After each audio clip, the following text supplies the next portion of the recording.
The fire is smoldering, the lake is dark, the camp is still cursed, and Jason Voorhees is waiting in the fog. Oh no, he's not just another slasher. When we left off, I promised a soapbox, and now it's time to swing that machete. After that, Brian and I will carve into the houses that already have our adrenaline pumping, and then take it to the streets with this year's ScareZones, shows, and street experiences. This is part 2 of my Halloween Horror Nights 2025 hype sheet. Let's unlock it.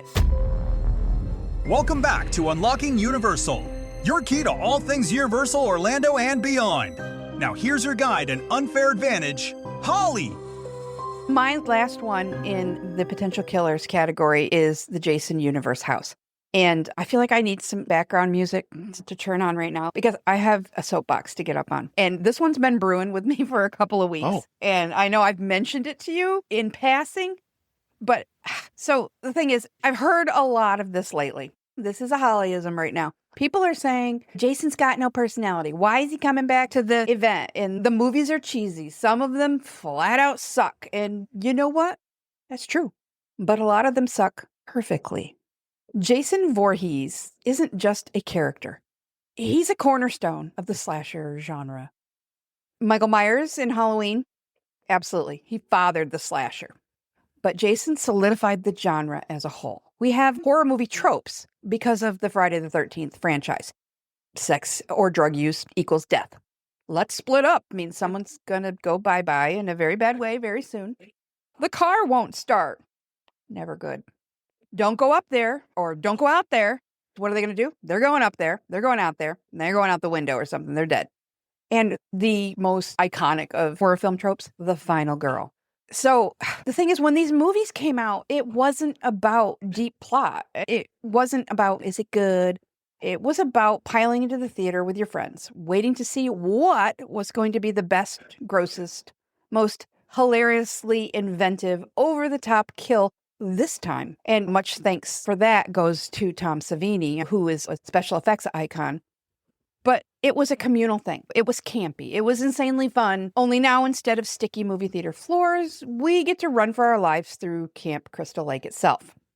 And I feel bad for y'all that have these awful feelings about Jason that can be wrong, and that's fine. But I feel bad for you because you didn't get to experience it this way. But that's what makes this house, this year, so huge. The 45th year of the Friday the 13th franchise, and Jason stepping into Jason Universe at HHN. This isn't just walking into a haunted house. It's stepping straight into that feeling. It's basically like a time machine to opening weekend in 1984. Snacks in hand, waiting for Jason to show up with the next ridiculous, awesome kill. What makes it even cooler for me, and some of you OG fans may remember this, but the Friday the 13th house back in the old Jaws queue years and years ago, that is pure Horror Nights history. It was grim and gritty and unforgettable. And back then, the Jaws queue gave it this extra creepy, outdoorsy vibe. So it felt like you were actually halfway to Camp Crystal Lake itself before you even stepped in. Seeing Jason get his universe house feels like this is like almost a full circle Horror Nights moment. For longtime fans like me, it's just nostalgia overload. It was an event when these movies came out. And for new fans, it's the perfect way to meet one of horror's truest legends.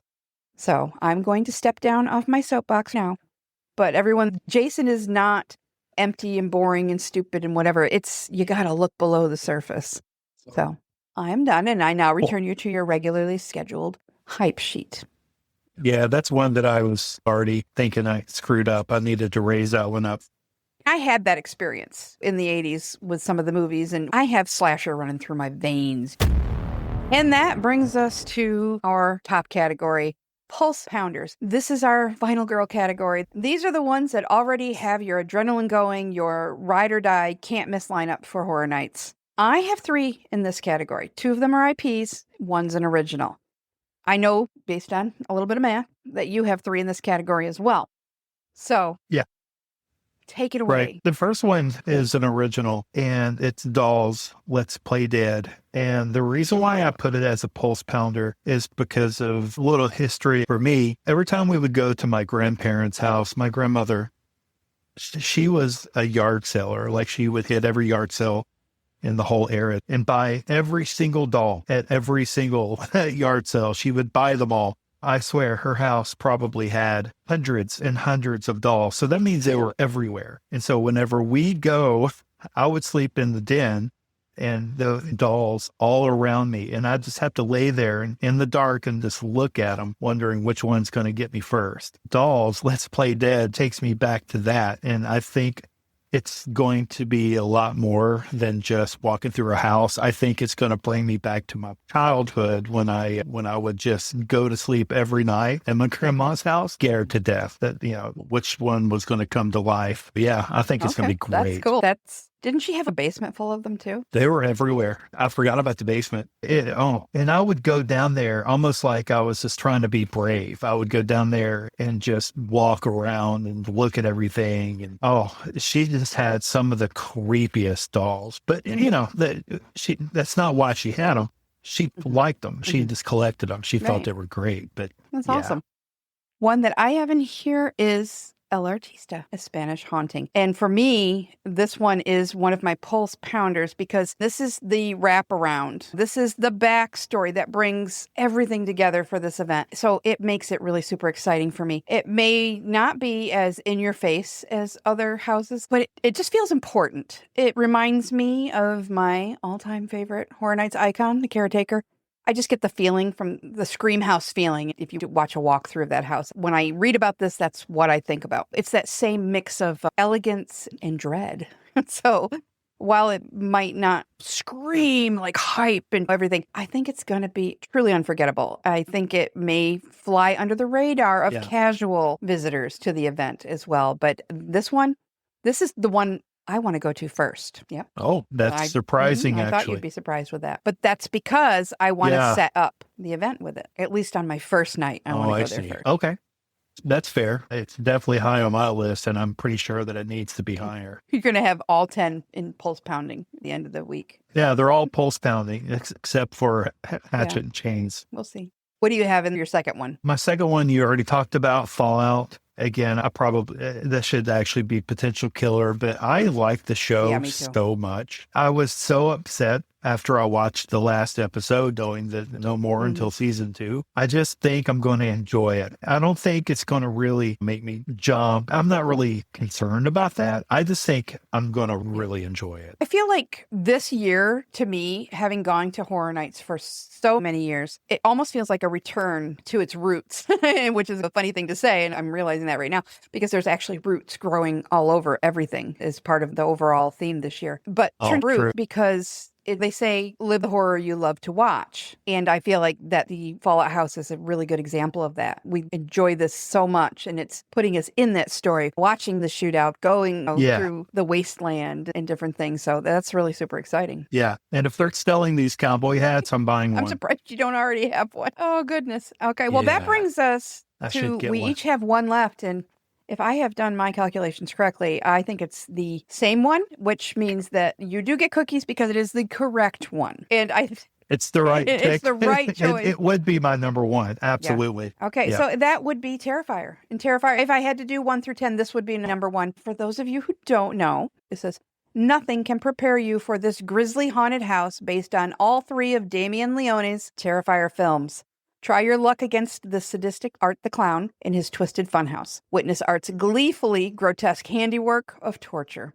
You'll be literally dripping with terror and drenched with fear.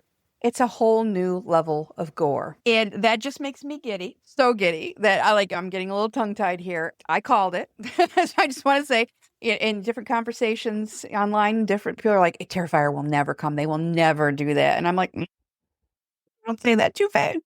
And here it is. And I love Terrifier. Here it is. And so a fun fact about this is that this is the first house that's going to be featured in Soundstage 25 since Stranger Things. And this is one of the largest sound stages. So they're going just guns blazing with this sucker. This house has been dubbed by the creative team as the bloodiest and the goriest and the highest body count house that Horror Nights has ever done.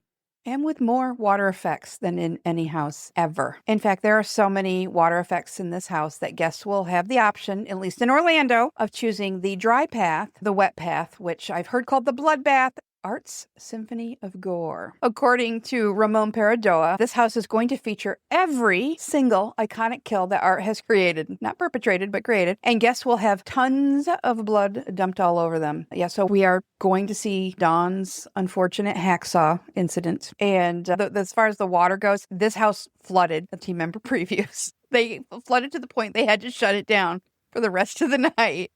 And nobody was mad. Oh. they were but they fixed it, and it's run fine since then. We're recording this on Saturday, so it's run for 3 full nights. Yeah, and Laura Sauls, she said that the house, this gives you an idea of what the water is going to be like. If you ever go through a house and you get sprayed, if they have, remember they'll have a snake come pop out of something, or you walk through the bathroom and you get a little spritz or whatever. Yeah. So the normal drip lines that they use for that stuff are typically set at like 10 or 20%. These drip lines in Terrifier are all at 100%. There's 2 of them over guests' heads. There's a water blast coming from the side, and they're dousing it all in red light, so it looks like blood. So that is it's going to be cool. blood. Yeah, you've seen them on the counter. I ordered a bulk order of disposable ponchos. Yeah. Yeah, I know. A lot of people assumed that Universal would never do it, or if they did it, they would water it down. But no, Universal Creative said, hold my butterbeer. And yeah, they went for it. Yeah, this is going to be the most over-the-top house in history, in Horror Nights history. Almost I didn't know, watch it. because I kind of made you. But then you might have felt bad because your daughter watched it before you did. That's the reason why I watched it, because she was like, I want to watch it. I'm like, if you're going to watch it, I'm going to watch it with you. But come to find out that after watching all the movies, I crave it. It's so good. Yeah. I want to watch it. Last fall, I think, is when I finally decided, okay, this movie's probably going to come, so I need to watch it. And I was considering it. But Noah had me scared to watch it. Oh, Mom, people are running out of the theaters barfing and all this stuff. So I was like, I don't know, maybe but I was like, I just don't feel like it's going to be, how could it? I've seen so much. But I waited. And I remember even thinking, maybe I should wait till daylight to watch it. But then I was working on some craft stuff, and I'm like, I just put it on and watched it. And I laughed my butt off through the whole thing. It was awesome. Yep. Now, granted, the second and the third go together. The first one really doesn't go with the other 2. But, oh my gosh, Art the Clown, he's an icon. And I'm trying not to watch, I'm not watching any footage of these houses at all. I don't want to see anything. But I have seen some video of Art the Clown, like in Universal. And I usually, again, this is...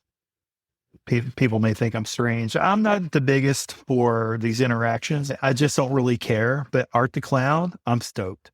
I'm ready. I want a picture with him. Well, I think that, I heard about him, that he was actually getting a little bit mobbed last night. So I hope people are chill. Be cool, man. Be cool. Because we all want a piece of him. No, we do. But normally I'm not a character meet and greet person either. But my attitude toward that completely changed with Dark Universe. But that's another discussion. That's true. They are not stopping with the visuals. They're going to have lots of smells in this house. They said good and bad, not all bad, but they're going to have the gross bathrooms, which I've done that before, and it's bad. They're going to have a really strong bleach smell, and they're going to be doing like the metallic, like tang of iron so that it smells like blood. Now, the thing is with iron, that smell can actually make people sick to their stomachs. So me being me and having my super sniffer, I'm a little worried about it, but I love that they are just taking all of your senses and just beating you over the head with it. People say, we're not doing the sense of taste, but it is that iron smell. You taste that. When you smell iron, you taste it. Yeah, I'm standing by that. I think they're using all the senses. I think it's going to be so amazingly disgusting, and I'm ready to do it like 153,000 times. So yeah. Yep. I got the disposable ponchos, man. I'm thinking about doing the little nose grippy things. And I'm not going to lie, I feel a little smug because I feel like I really did call it. And I think Terrifier belongs in Horror Nights. And now it's here in the most extreme way possible. And I am beside myself hyped. No, it's going to be great. Are you worried about it at all? No, I'm not Nothing worried. at all? Okay. No, I'm not worried. Last year, they were saying how that one house was just over the top scary and people coming out of it having to catch their breath. And so I went through it and said, oh, that was great. I loved the house, but Insidious? It didn't really scare me as bad as... It was Insidious. It was Insidious. Was it Insidious? I didn't find... I think it depends on your run-through because I felt the same way. I thought it was cool and everything. People were talking about like remember that one, the first Monsters house you ever went through and you got to the end of it and you bent over and had to put your hands on your knees and you're like...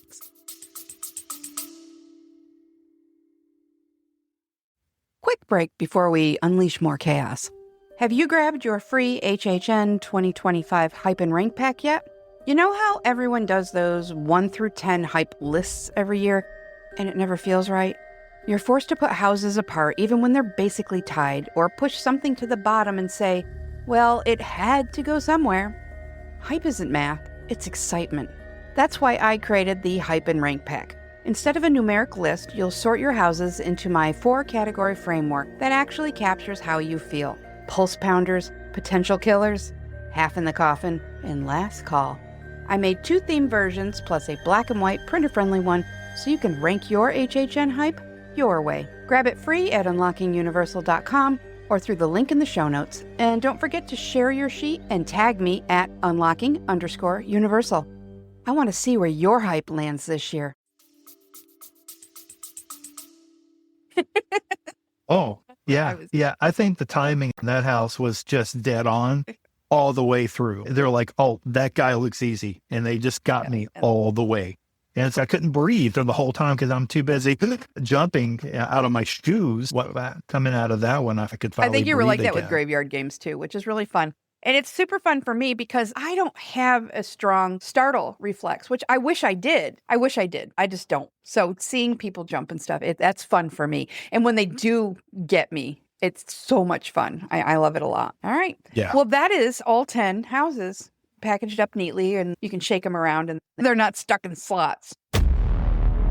Let's move on to the streets for this year's 4 scare zones. And we're going to rank these 1 through 4 because they lend themselves better to a quick side-by-side. I'm just going to tell you what my number 1 is. That's Cat Lady of Crooked Lane. We'll start at the top. The Cat Lady of Crooked Lane is taking the top spot for me because it's a traditional Halloween in that it's what you think of when you think of 1950s, 60s and the decoration. And whenever they put pumpkins in the trees in Central Park, I'm there. I think that is the most beautiful scare zone. And I love it when Horror Nights leans into that. The story is straight out of like a creepy rhyming fairy tale. The kids are lured down the crooked lane, drinking the cat lady's soup and being transformed into feral felines. It's dark. It's whimsical. And we've already been through it during the daytime when they were building it. And that was like 2 weeks ago. So imagine the difference they've done now. It's going to be beautiful. It's going to be gorgeous. It was created by Charles Gray, who is like top-notch storyteller. And it just feels like classic Halloween to me, but in the best trick-or-treat way. When you get to the end and they've got the cat lady's house, they've really extended that zone because it's not just in that little windy path in front of Central Park. It extends out toward Animal Actors Studio. My number 1 is Mutations, Toxic Twin. All right, that one is going to be over in the New York section. And this is a prequel to Bugs Eaten Alive House from 2022. Remember what caused the bugs to mutate was BuzzCon, right?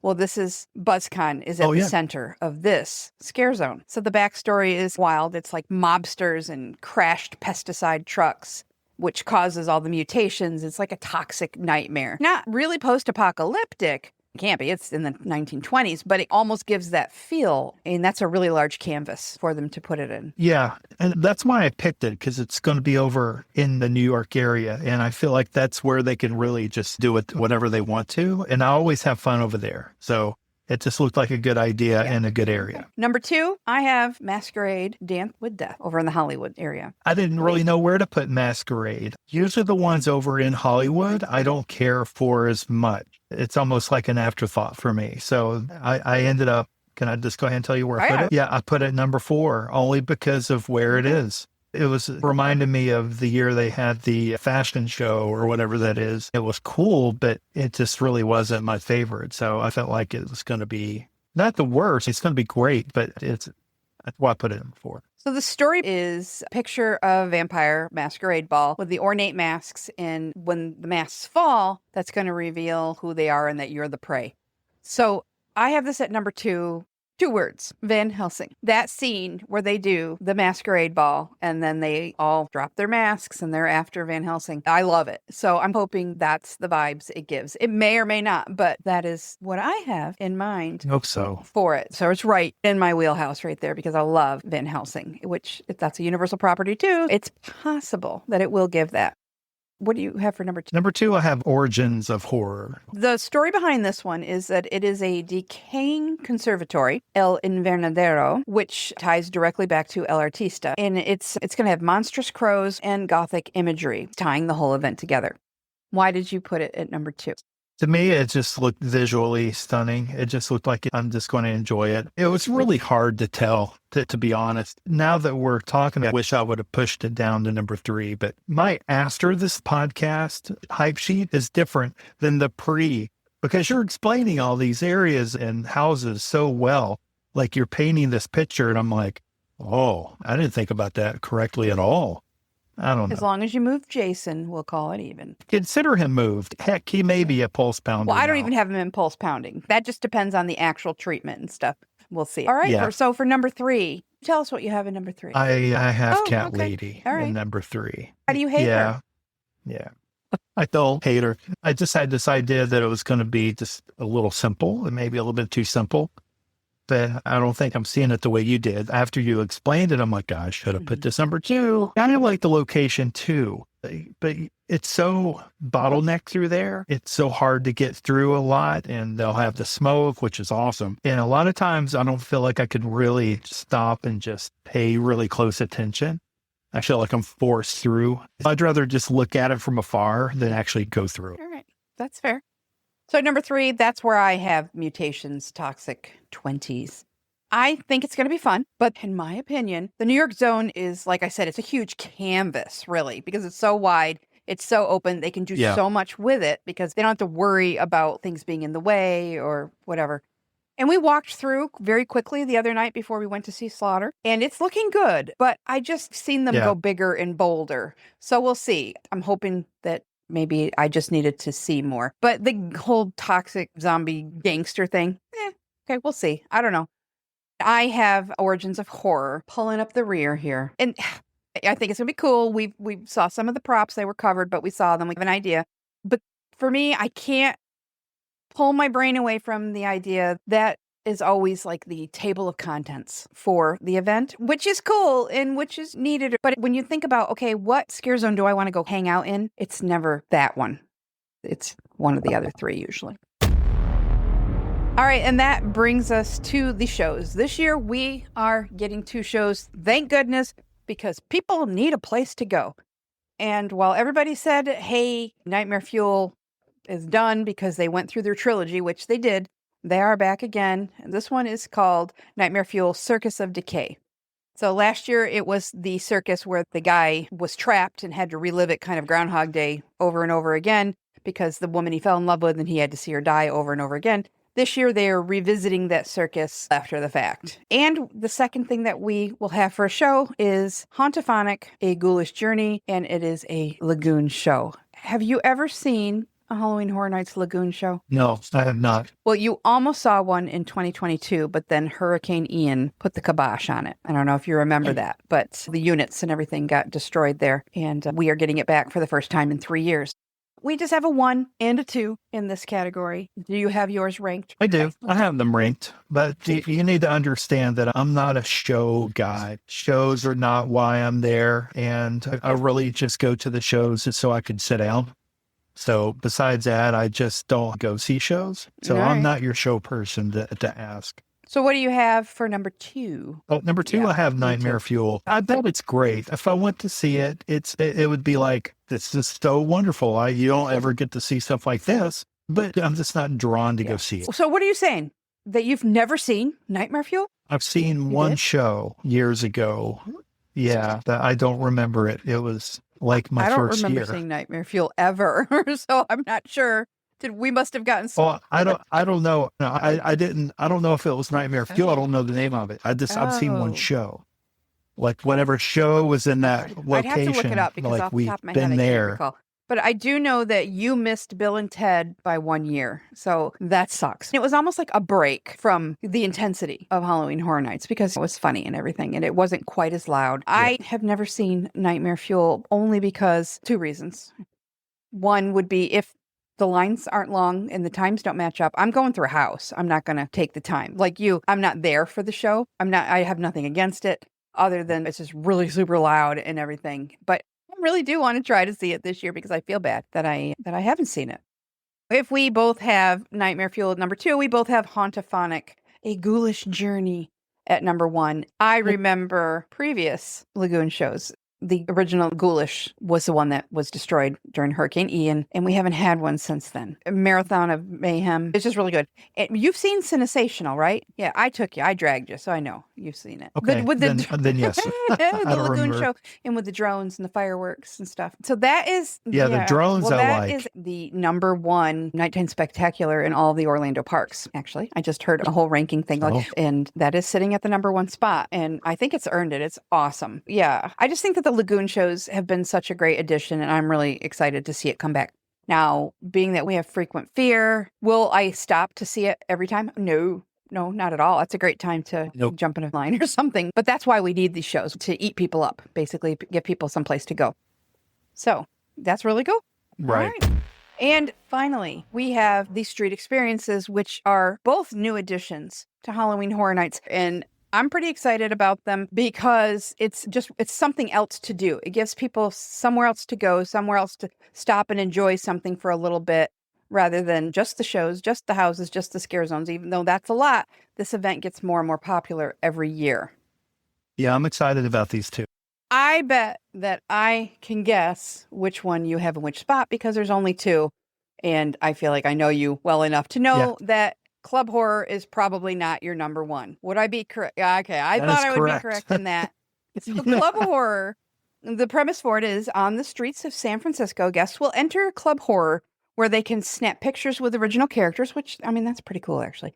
Dance to an undead DJ and party like their life depends on it. This is going to be a party zone. That is not my thing. While I'm glad it's there because it's going to be perfect for the folks that want a lighter, more hangout style Halloween Horror Nights experience. For me, it's going to be more of a walkthrough on my way to the houses in the back. Yep. Yeah. Basically, Halloween Horror Nights has a club now. And they got it a couple years ago, so now we have a club. I'm sure for a lot of people, this is going to be amazing, and they may spend the majority of the night there, and because that's their thing. But I will not. I won't either. And then the other experience, which is going to sit at number 1 for both of us, is the Mel Die-In Zombies. Absolutely. Yeah, as a longtime pass holder and Horror Nights fan, Mel's Die-In is iconic. For them to take that, when everybody lost their minds last year when they came out with this kind of stuff. And the shirt you have, how many people told you last year, oh my God, I love your shirt? And they all kinds of, I know. So for them to extend that, it's going to be, it's that much more fun. Is it a big deal? No, but I feel like it's a gift. Yeah, I'm excited about Mel's Die-In. I don't exactly know what we're going to see, but I just know that one of the parts of Halloween Horror Nights that I've just been drawn to, I did get one of those shirts. And apparently we went to the pharmacy and the guy was like, oh, I should have picked one of those shirts up when I had the chance because now you can't find them. And so I love the fact that they are expanding with the Mel's Die-In. So I think it's going to be great. Yeah. All right. That's our hype sheet. Brian, do you have any final thoughts before the chainsaws chase us out? Yeah, I did all this wrong. I wish I would have talked to you first because you have this way of painting a picture of what these are going to be. And I needed that apparently, but I'll leave it the way it is and we'll see if I'm right on any of it. Well, I have to tell myself I can't put them all in the pulse pounding box. Yeah. All right. That's fair enough. So now it's your turn. Who's in your pulse pounders and who's on your last call? However your hype lands, I hope to see you in the fog. And remember, never trust the cat lady of Crooked Lane. Thanks for hanging out with us. Now get out of here and go do something nice for someone.